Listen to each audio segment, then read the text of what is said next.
हिजकिय्येल बाब 36। ए आदमजात, इसराइल के पहाड़ों से नबूवत कर और कह, ए इसराइल के पहाड़ों, खुदावंद का कलाम सुनो। खुदावंद खुदा यूँ फरमाता है कि चूँकि दुश्मन ने तुम पर आ हा कहा और ये कि वो ऊंचे ऊंचे क़दीम मकाम हमारे ही हो गए, इसलिए नबूवत कर और कह, खुदावंद खुदा यूँ फरमाता है कि इस सबब से, हाँ इसी सबब से कि उन्होंने तुमको वीरान किया और हर तरफ से तुमको निगल गए, ताकि जो कौमों में से बाकी हैं तुम्हारे मालिक हों, और तुम्हारे हक़ में बकवासियों ने ज़ुबान खोली है और तुम लोगों में बदनाम हुए हो। इसलिए ए इसराइल के पहाड़ों, खुदावंद खुदा का कलाम सुनो। खुदावंद खुदा पहाड़ों और टीलों, नालों और वादियों और उजाड़ वीरानों से और मतरूक शहरों से जो आसपास की कौमों के बाकी लोगों के लिए लूट और जाए तमस्खर हुए हैं, यूँ फरमाता है। हाँ, इसीलिए खुदावंद खुदा यूँ फरमाता है कि यकीनन मैंने अक़वाम के बाकी लोगों का और तमाम अदूम का मुखालिफ होकर, जिन्होंने अपने पूरे दिल की खुशी से और क़ल्बी अदावत से अपने आप को मेरी सरज़मीन के मालिक ठहराया, ताकि उनके लिए गनीमत हो, अपनी गैरत के जोश में फरमाया है। इसलिए तू इसराइल के मुल्क की बाबत नबूवत कर और पहाड़ों और टीलों, नालों और वादियों से कह, खुदावंद खुदा यूँ फरमाता है कि देखो, मैंने अपनी गैरत और अपने कहर में कलाम किया, इसलिए कि तुमने कौमों की मलामत उठाई है। बस खुदावंद खुदा यूँ फरमाता है कि मैंने कसम खाई है कि यकीनन तुम्हारे आसपास की अक़वाम आप ही मलामत उठाएंगी, पर तुम ए इसराइल के पहाड़ों अपनी शाखें निकालोगे और मेरी उम्मत इसराइल के लिए फल लाओगे, क्योंकि वो जल्द आने वाले हैं। इसलिए देखो, मैं तुम्हारी तरफ हूँ और तुम पर तवज्जो करूँगा, और तुम जोते और बोए जाओगे, और मैं आदमियों को, हाँ इसराइल के तमाम घराने को तुम पर बहुत बढ़ाऊँगा, और शहर आबाद होंगे और खंडर फिर तामीर किए जाएंगे, और मैं तुम पर इंसान और हैवान की फरावानी करूँगा, और वो बहुत होंगे और फलेंगे, और मैं तुमको ऐसे आबाद करूँगा जैसे तुम पहले थे, और तुम पर तुम्हारी इब्तिदा के अयाम से ज़्यादा एहसान करूँगा, और तुम जानोगे कि मैं खुदावंद हूँ। हाँ, मैं ऐसा करूँगा कि आदमी यानी मेरे इस्राएली लोग तुम पर चलें फिरेंगे और तुम्हारे मालिक होंगे, और तुम उनकी मीरास होगे, और फिर उनको बे औलाद ना करोगे। खुदावंद खुदा यूँ फरमाता है कि चूँकि वो तुझसे कहते हैं, ऐ ज़मीन तू इंसान को निगलती है और तूने अपनी कौमों को बे औलाद किया, इसलिए आइंदा ना तू इंसान को निगलेगी, ना अपनी कौमों को बे औलाद करेगी। खुदावंद खुदा फरमाता है,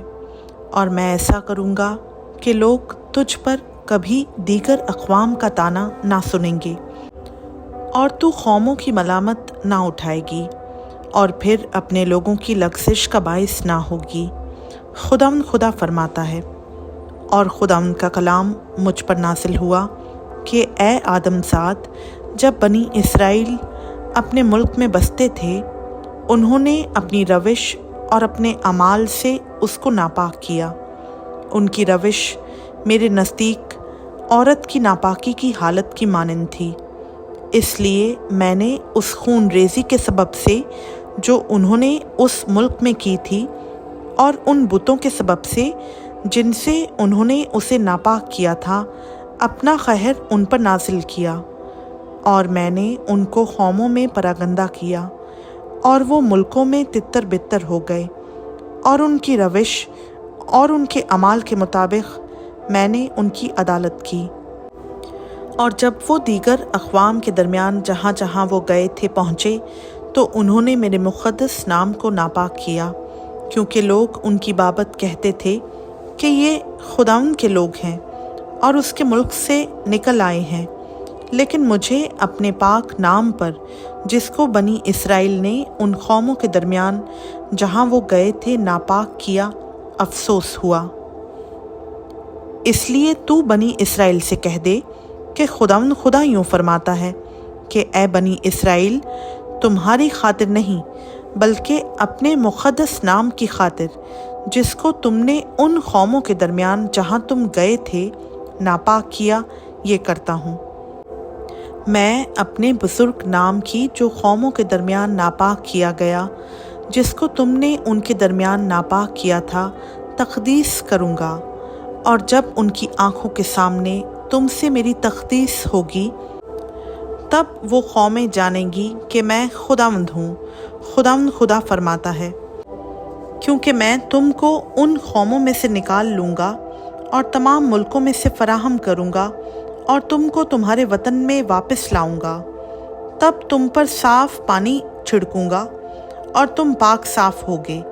اور میں تم کو تمہاری تمام گندگی سے اور تمہارے سب بتوں سے پاک کروں گا، اور میں تم کو نیا دل بخشوں گا اور نئی روح تمہارے باطن میں ڈالوں گا، اور تمہارے جسم میں سے سنگین دل کو نکال ڈالوں گا اور گوشتین دل تم کو عنایت کروں گا،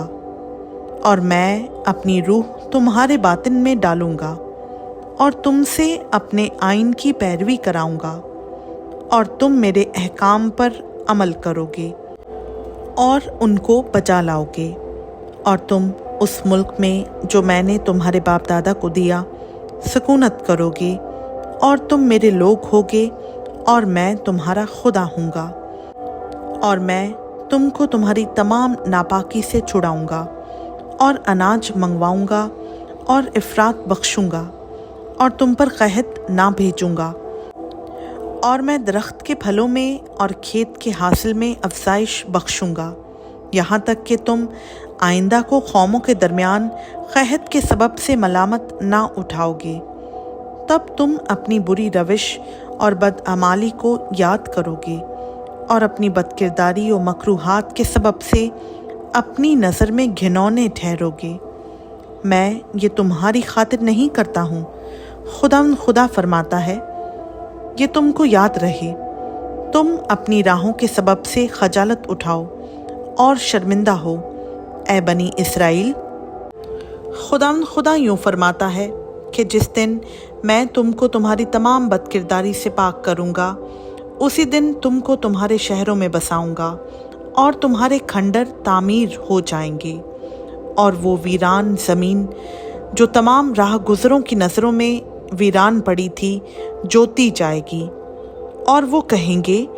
کہ یہ سرزمین جو خراب پڑی تھی باغ عدن کی مانند ہو گئی، اور اجاڑ اور ویران و خراب شہر محکم اور آباد ہو گئے۔ تب وہ قومیں جو تمہارے آس پاس باقی ہیں جانیں گی کہ میں خداوند نے اجاڑ مکانوں کو تعمیر کیا ہے اور ویرانہ کو باغ بنایا ہے۔ میں خداوند نے فرمایا ہے اور میں ہی کر دکھاؤں گا۔ خدا یوں فرماتا ہے کہ بنی اسرائیل مجھ سے یہ درخواست بھی کر سکیں گے، اور میں ان کے لیے ایسا کروں گا کہ ان کے لوگوں کو بھیڑ بکریوں کی طرح فراوان کروں۔ جیسا مقدس گلہ تھا اور جس طرح یروشلم کا گلہ اس کی مقررہ عیدوں میں تھا، اسی طرح اجاڑ شہر آدمیوں کے غولوں سے معمور ہوں گے، اور وہ جانیں گے کہ میں خداوند ہوں۔ خداوند کا پاک کلام کا پڑھا، سنا، سمجھا اور قبول کیا جانا ہم سبوں کے لیے باعث برکت ہو۔ آمین۔